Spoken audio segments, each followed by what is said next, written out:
News కు స్వాగతం. APO Dayasagar బాధ్యతలు స్వీకరణ.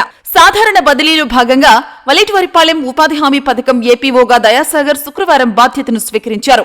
నెల్లూరు జిల్లా అనంతసాగరంలో విధులు నిర్వహిస్తూ బదిలీపై ఇక్కడకు వచ్చారు. ఇక్కడ పనిచేస్తున్న ఉమామహేశ్వరరావు కలిగిరి ఏపీఓగా బదిలీ అయ్యారు. ఈ సందర్భంగా ఏపీఓ దయాసాగర్ మాట్లాడుతూ ప్రతి జాబు కార్డుదారులకు 100 రోజులు పని కల్పించేలా చర్యలు తీసుకోనున్నట్లు చెప్పారు. అందరికీ నమస్కారం అండి.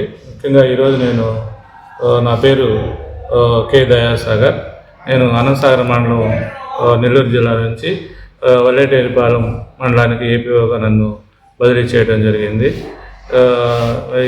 అక్కడ 7 years చేయడం జరిగింది. ఇక్కడ అందరితో సహకారంతో, ఎమ్మెల్యే గారు సహకారంతో ఇక్కడ పనిని అందరికీ అడిగిన ప్రతి కుటుంబానికి పని కల్పించే విధంగా తగు జాగ్రత్త తీసుకుంటానని తెలియజేస్తాను. నమస్కారం అండి.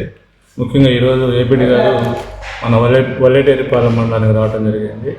ముఖ్యంగా మనకి ఏప్రిల్లో రావడం జరిగింది. జాబ్ వాళ్ళందరికీ మళ్ళీ 100 days ఒకటి నుంచి మళ్ళీ స్టార్ట్ అవుతాయి.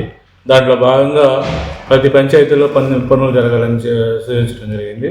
అంతేగాని మనకి ఇచ్చిన లేబర్ టార్గెట్ ప్రకారం మండలానికి 6,000 పదినాలు ఇవ్వడం జరిగింది. 6,000 పదినాలు ఇచ్చేటట్టు ప్రతి ఒక్కరూ కృషి చేయాలని ఎఫ్ఐఎల్కి సూచించడం జరిగింది.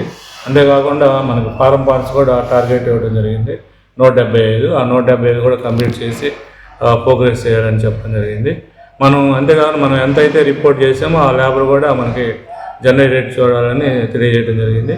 ఇక ఫీల్డ్ అసిస్టెంట్లు జీతాల గురించి కూడా సారు మాట్లాడడం జరిగింది. వాళ్ళు ఆర్డర్ వచ్చిన వాళ్ళకి త్వరగా జీతాలు వచ్చేటట్టు చేయమని కూడా మా ఏపీడీ గారు సూచించడం జరిగింది. ఇంకా నెక్స్ట్ మనకు వచ్చేసి ఏప్రిల్ వస్తుంది. ఏప్రిల్లోనే మనం ఈ హార్టికల్చర్ ఎవరైనా ఇంట్రెస్ట్ ఉన్న రైతులు 5 ఎకరాల రైతులు వారి వివరాలు passbook xerox small marginal farmer certificate ఇచ్చినట్లయితే వాళ్ళు కూడా కొత్తగా ఎస్టిమేషన్ జనరేట్ చేయడం జరుగుతుందని నేను తెలియజేసుకుంటున్నాను.